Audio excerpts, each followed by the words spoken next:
नमस्कार। कभी सोचा है कि कैसे मिट्टी का एक मामूली सा टीला देखते ही देखते दुनिया भर में एक पूजनीय, एक पवित्र स्मारक बन गया। आज हम बौद्ध वास्तुकला की इसी कमाल की कहानी को समझने वाले हैं। देखिए, ये सिर्फ ईंट और पत्थर की कहानी तो है नहीं, है ना? ये कहानी है विश्वास की। तो चलिए इसी सवाल की तह तक चलते हैं। आखिर वो क्या चीज है जो किसी इमारत को पवित्र बना देती है? तो हमारा सफर कुछ ऐसा रहेगा। हम स्तूप की बिल्कुल शुरुआत से शुरू करेंगे, फिर उसकी बनावट को समझेंगे, देखेंगे कि कैसे पहाड़ों को काटकर मठ बनाए गए और ये आर्किटेक्चर दुनिया भर में कैसे फैला, और आखिर में हम भारत में इसकी आज की जीवंत विरासत को देखेंगे। हर बड़ी कहानी की एक शुरुआत होती है। हमारी कहानी किसी नक्शे से नहीं, बल्कि एक इंसान के आखिरी पलों से शुरू होती है, खुद महात्मा बुद्ध के। अच्छा, तो हुआ ये कि जब बुद्ध का महापरिनिर्वाण हुआ तो उनकी राख और जो अवशेष थे उन्हें बहुत बहुत कीमती माना गया। पुराने ग्रंथों में लिखा है कि उन्हें शाही परिवारों के बीच बिल्कुल किसी अनमोल खजाने की तरह बांटा गया था। और बस यहीं से स्तूप का जन्म हुआ। ये सिर्फ टीले नहीं थे, ये पवित्र स्मारक थे, बुद्ध की मौजूदगी और उनकी शिक्षाओं का प्रतीक। जरा सोचिए, इन इमारतों ने लोगों को कितना हौसला दिया होगा। लेकिन बात यहीं खत्म नहीं हुई, बिल्कुल नहीं। कहानी का असली मोड़ तो तब आया जब तीसरी शताब्दी ईसा पूर्व में सम्राट अशोक ने एक ऐसा काम किया जो किसी ने सोचा भी नहीं था। उन्होंने इन अवशेषों को फिर से बंटवाया और अपने पूरे साम्राज्य में, पता है कितने, 84,000 84,000 स्तूप बनवाने का हुक्म दिया। बस इसी एक कदम ने बौद्ध धर्म का नक्शा ही बदल कर रख दिया। तो जब हम एक स्तूप को देखते हैं तो असल में हमें क्या दिखता है? चलिए इसकी डिजाइन को परत दर परत खोलते हैं और इसके छिपे हुए मतलब को समझते हैं। इस तस्वीर को देखिए। ये शायद एक साधारण इमारत लगे, लेकिन इसका हर एक हिस्सा एक गहरा मतलब रखता है। चलिए इन प्रतीकों को एक एक करके डिकोड करते हैं। सबसे पहले आता है अंड यानी गुंबद। इसको आप पूरे ब्रह्मांड का प्रतीक मान सकते हैं, जो अपने दिल में सबसे कीमती चीज बुद्ध के अवशेष को संभाले हुए है। गुंबद के ठीक ऊपर होती है हर्मिका। ये एक चौकोर बाड़े जैसी दिखती है, जो देवताओं के पवित्र स्थान, मानो एक हेवनली बैल्कनी का प्रतीक है। और फिर हर्मिका से ऊपर उठती है यष्टि, एक तरह का खंभा जो आसमान की ओर जाता है। ये हमारी दुनिया और ऊपर की दुनिया के बीच एक पुल की तरह है, एक कनेक्शन। मजेदार बात यह है कि हर स्तूप में अवशेष नहीं होते।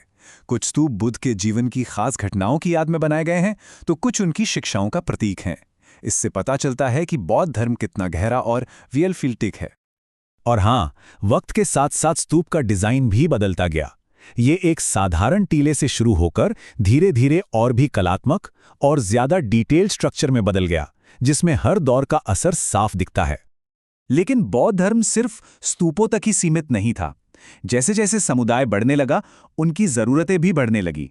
तो चलिए देखते हैं कि आर्किटेक्चर ने इन जरूरतों को पूरा करने के लिए क्या नया रूप लिया। तो सवाल उठता है कि भिक्षु रहते कहाँ थे, प्रार्थना कहाँ करते थे, खासकर तब जब जोरदार मॉनसून की बारिश होती थी। तो इसका जवाब पहाड़ों में ही था। लेणी मतलब रॉक कट आर्किटेक्चर। जरा सोच के देखिए, पूरे के पूरे प्रार्थना हॉल, मठ, सब कुछ सीधे एक ही चट्टान को तराश कर बनाया गया था। मतलब ये इंजीनियरिंग का क्या कमाल रहा होगा।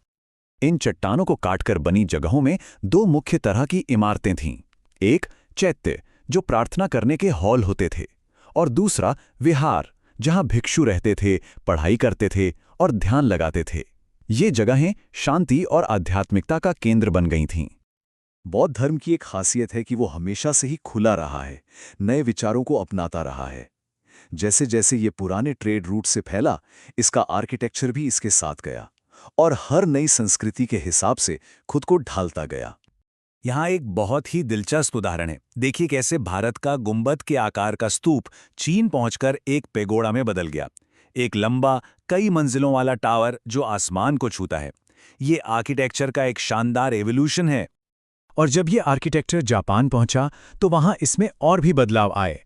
उन्होंने लकड़ी का बहुत इस्तेमाल किया, जिससे बहुत ही महीन कारीगरी वाली इमारतें और सुंदर घुमावदार छतें बनी, जो वहां के माहौल में एकदम घुल मिल जाती थीं। ये प्रकृति और आर्किटेक्चर का एक खूबसूरत संगम है।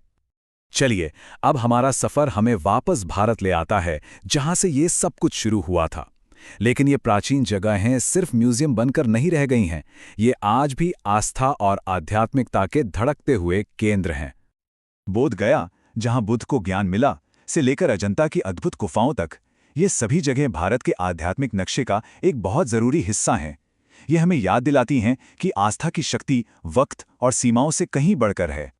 इन विशाल इमारतों के पीछे एक बहुत ही सरल सच्चाई छिपी है कि हर चीज बदलती है।